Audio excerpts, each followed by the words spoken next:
Hi there, I'm Patrick. I'm the owner of Classic Bike Meters, and today I want to talk about the correct storage of your instruments when they're off the bike.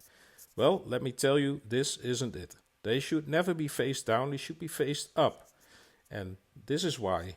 Because there's a needle damper inside that gets drained if it's turned upside down, causing all kind of erratic movement of the needle.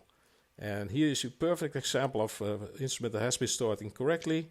It's moving very erratically in the upper region and very slowly sticky in the lower region.